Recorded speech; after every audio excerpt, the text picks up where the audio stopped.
Halo semuanya, jumpa lagi dengan saya Chandra di channel Serapin Tekno. Jadi guys, di tangan saya ada satu buah HP yang saya apresiasikan di saat itu, yaitu Realme Narzo 30A. Karena di saat itu Realme Narzo 50A membawakan spesifikasi yang cukup tangguh dan harganya pun juga relatif lebih terjangkau. Dan HP ini pun juga menjadi salah satu HP yang cukup laris di saat itu karena menawarkan desain yang sangat keren. Nah, di video kali ini kita akan nge-review ulang HP ini. Gimana sih nasibnya di tahun 2021? Apakah masih worth it untuk dibeli? So, daripada kelamaan, langsung aja kita mulai videonya.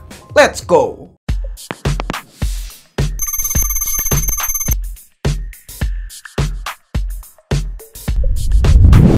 Jadi yang pertama kita bahas dari segi harga terlebih dahulu. Nah, untuk masalah harga, HP ini bisa dibilang udah cukup murah nih guys. Dulunya pas waktu launching harganya itu sekitaran 1,8 jutaan untuk varian 4x64.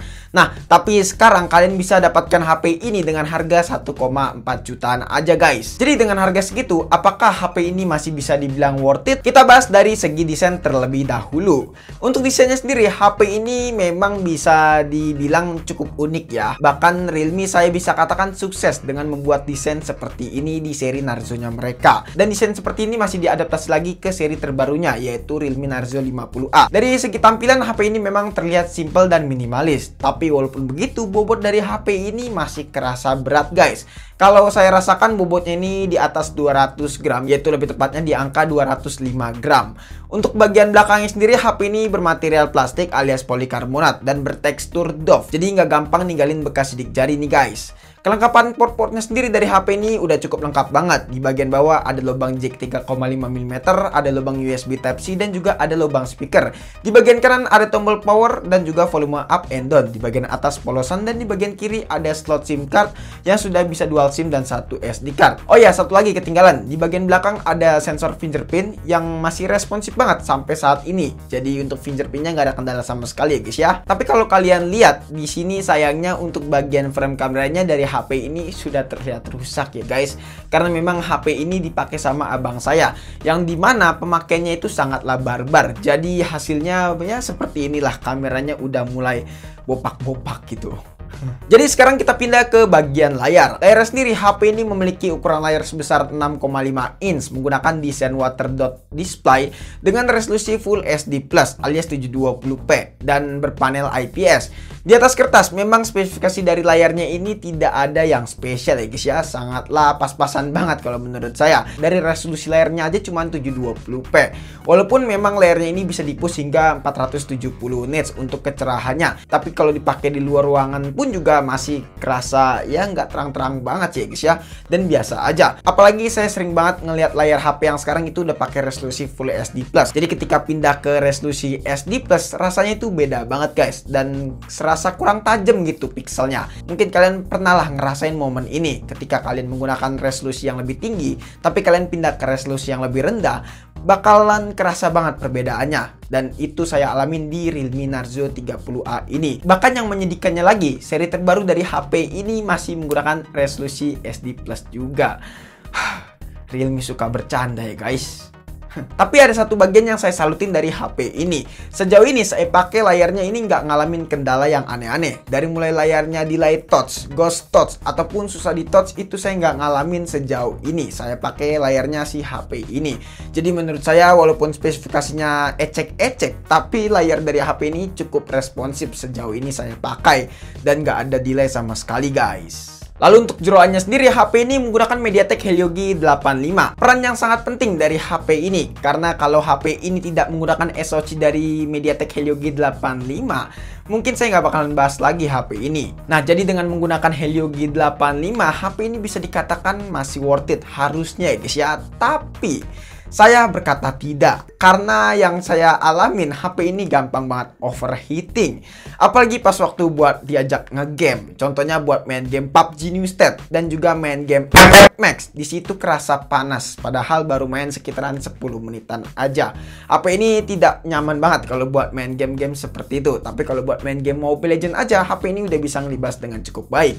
Apalagi buat main game para wibu, HP ini udah sangat-sangat panas untuk masalah bagian belakang dari HP ini. Jadi menurut saya si Realme Narzo 30A kalau buat main game-game berat ya kayaknya kurang recommended deh. Tapi kalau buat main game-game ringan seperti game Mobile Legends, game MOBA ya mungkin bisa lah HP ini bisa ngelibas dengan cukup baik. Walaupun memang buat dipakai sehari-hari HP ini masih lancar aja kok. Di sini buat main TikTok, main sosial media, nonton film, browsingan dan lain-lain, HP ini masih sangat lancar dan masih cukup smooth kalau menurut saya. Tapi hanya buat main game aja sih, game-game berat lebih tepatnya. HP ini baru terasa panas untuk masalah suhunya. Tapi untungnya walaupun HP ini cepet panas, kalau buat main game, baterai dari HP ini berkapasitas cukup besar yaitu 6000 mAh. Yang dimana HP ini bisa bertahan hingga seharian. Kalau pemakaiannya nggak terlalu over, contohnya main sosial media, nonton film dan lain-lain, HP ini bisa lah bertahan seharian. Nah, tapi kalau buat main game seperti Mobile Legends selama 20 menitan, HP ini berkurang sekitaran 6%-an dengan settingan di high ya guys. Lalu pas main game Genshin Impact selama 20 menitan dengan settingan low 60 fps,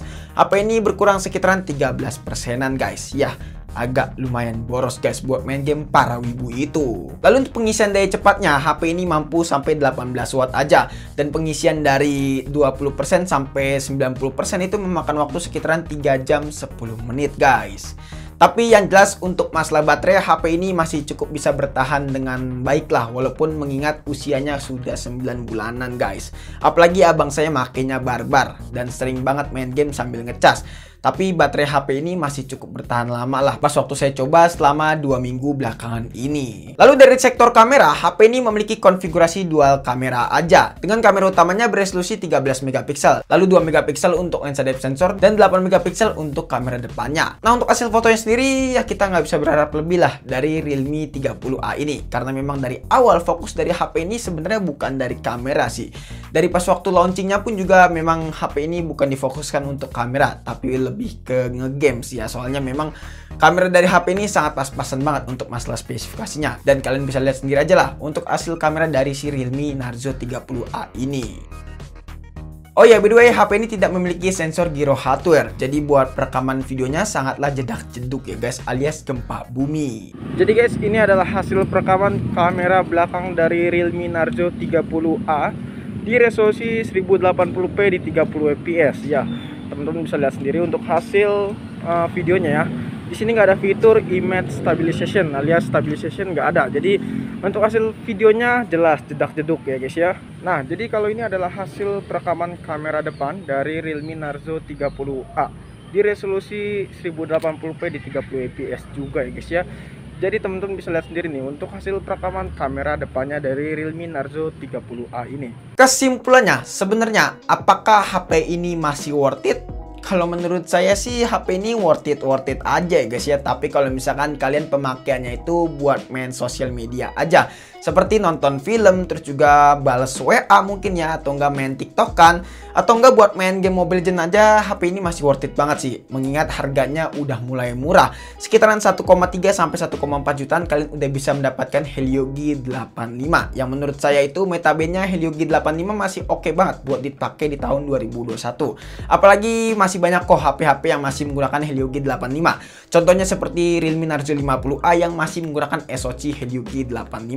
Jadi menurut saya HP ini masih worth it sih ya harusnya. Tapi kalau buat main game-game berat seperti PUBG New State, terus juga main game Genshin Impact, HP ini bakalan panas. Dan kalau buat main game FF Max sebenarnya HP ini masih bisa aja sih ya dengan settingan di normal, dan mainnya itu masih bisa terkontrol lah. Dengan artian kalian mainnya nggak terlalu over.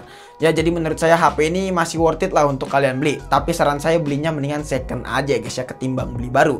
Kalau beli baru mendingan ambil aja seri kakaknya yaitu Realme Narzo 50A. Karena ya mungkin itu HP yang masih baru banget ya guys ya. Oke guys, mungkin cukup sekian aja video kali ini. Kalau misalnya kalian punya pendapat ataupun punya pertanyaan lainnya bisa langsung tulis di kolom komentar ya. Dan jangan lupa juga follow Instagram kita di @sadepintekno jika teman-teman pengen nanya ataupun pengen DM kita. Chandra pamit dan sampai jumpa di video selanjutnya. See you.